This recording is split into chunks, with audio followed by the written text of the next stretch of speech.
హైదరాబాద్లో మరో భారీ అవినీతి తిమింగలం ఏసీబీ వలకు చిక్కింది. ఆదాయానికి మించి ఆస్తులు కలిగి ఉన్నారన్న ఆరోపణల నేపథ్యంలో lands and survey deputy director సుంకరి నరహరి నివాసంలో పాటు 11 చోట్ల ఏకకాలంలో ఏసీబీ దాడులు నిర్వహించింది.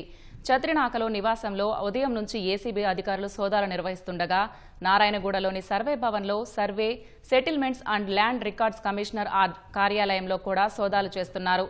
నరహరి ఇంట్లో పడక గదిలో బెడ్ కింద భారీగా నోట్ల కట్టలు దొరికాయి. వాటిని లెక్కించగా 1,10,00,000 రూపాయలుగా లెక్క తేలింది. ఇంట్లో ఇంకా భారీగా బంగారం, వెండి ఆభరణాలను గుర్తించారు. నరహరికి హైదరాబాద్లో ఖరీదైన ప్రాంతాల్లో ఓపెన్ ప్లాట్లు, రంగారెడ్డి జిల్లాలో వ్యవసాయ భూమి ఉన్నట్లు అధికారులు గుర్తించారు. కార్యాలయంలో రెవెన్యూ రికార్డులను పరిశీలిస్తున్నారు.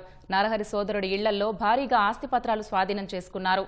ఏసీబీ డీఎస్పీ శ్రీనివాస్ రెడ్డి నేతృత్వంలోని ప్రత్యేక బృందాలు సోదాలు చేస్తున్నారు.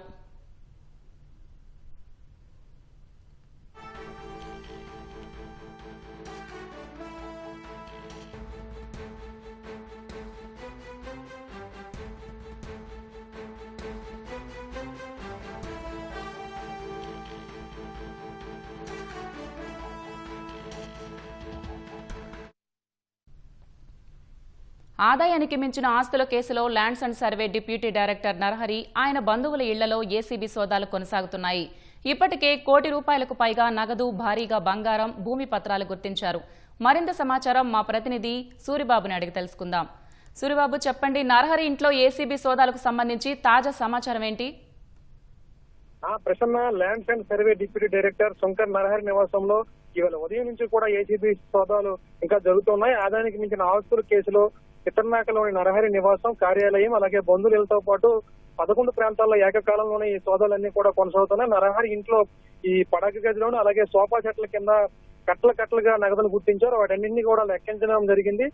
1,10,00,000 కూడా ఉంటుందని కూడా చెప్పారు. అలాగే నగదు, బంగారు ఆభరణాలు, రెవెన్యూ రికార్డులను కూడా పరిశీలిస్తున్నారు. ఈ బంగారు ఆభరణాలు, ఈ రెవెన్యూ రికార్డులను పరిశీలించడానికి ప్రత్యేక ఏసీబీ బృందాలు అయితే అక్కడికి వచ్చాయి. అయితే ఈ టెక్నికల్ గా ఈ రికార్డులను పరిశీలించేందుకు ల్యాప్టాప్ల సాయాన్ని కూడా తీసుకొని పరిశీలిస్తున్నారు. అలాగే ఈ బంగారు ఆభరణాలు లెక్కించేందుకు అయితే ప్రత్యేక యంత్రాలను అయితే తీసుకుని వచ్చారు. అవి ఎన్ని తులాలు ఉంటాయి, ఎన్ని కేజీలు ఉంటాయని తూనికిల యంత్రాలను కూడా తీసుకొచ్చారు. అలాగే నరహరి, అతని సోదరుడి ఇళ్లలో కూడా భారీగా ఆస్తి పత్రాలు కూడా స్వాధీనం చేసుకున్నారు.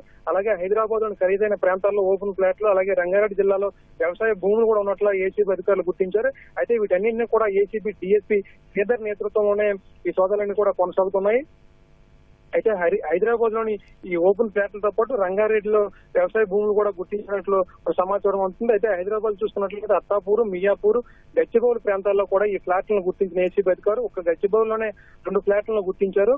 అయితే ఈ నరహరి ఇంట్లో ఏదైతే అమౌంట్ నగదు గుర్తించారో వాటిని లెక్కించడం జరిగింది. అయితే బంగారు ఆభరణాలు, వెండి ఆభరణాలు లెక్కించేందుకు ప్రత్యేక యంత్రాలను అయితే తీసుకొచ్చారు.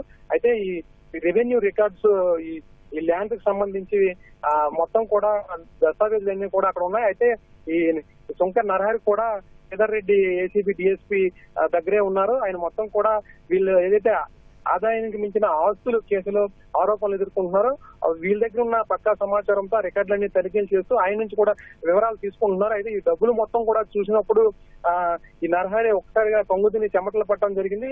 ఆ సోఫా సెట్ దగ్గరే ఒక్కసారిగా ఆయన పక్కనే కూర్చుని ఉన్నారు. అయితే ఈ పత్రాలు, రెవెన్యూ పత్రాలు మొత్తం కూడా ఈ ల్యాప్టాప్ సాయంతో ఎక్కడ ఎవరి పేరు మీద ల్యాండ్స్ ఉన్నాయో అవన్నీ కూడా ఇది ఏసీబీ అధికారులు అయితే గుర్తిస్తున్నారు. మరోవైపు బంగారు, వెండి ఆభరణాలు ఇంకోటి గుర్తిస్తుంది. అలాగే చిత్రనాకలో ఆయన నివాసం పక్కన వాళ్ళ సోదరు నివాసం కూడా ఉంది. అక్కడ కూడా ఏసీబీ అధికారులు సోదాలు నిర్వహిస్తున్నారు. అయితే ఇక్కడ ఈ 2 నివాసంతో పాటు మరి 11 ప్రాంతాల్లో కూడా ఈ సోదాలను నిర్వహిస్తున్నారు. దాదాపు ఈ సోదాలన్నీ కూడా ఈ సాయంత్రానికి పూర్తయ్యే అవకాశం ఉంది. ఈ బంగారు ఆభరణాలు, వెండి ఎన్ని తులాలు ఉండే అవకాశం ఉంది. అలాగే ఈ చేతిలో నగదు ఎంత లభించింది, అలాగే ఈ ఓపెన్ ఫ్లాట్లు, అలాగే వ్యవసాయ భూములు ఎన్ని ఎకరాలు ఉన్నాయి, టోటల్ గా ఇది ఎన్ని కోట్లు ఉండే అవకాశం ఉంటుంది అనే విషయం శ్రీధర్ రెడ్డి అయితే పత్రికా సమావేశం నిర్వహించడం కానీ పత్రికా ప్రకటన ద్వారా కూడా వెల్లడించే అవకాశం ఉంటుంది. ఇప్పటి వరకు కూడా ఇంకా సోదాలు అయితే కొనసాగుతూ ఉన్నాయి. ప్రసన్న, ఇప్పటి వరకు ఇది తాజా పరిస్థితి.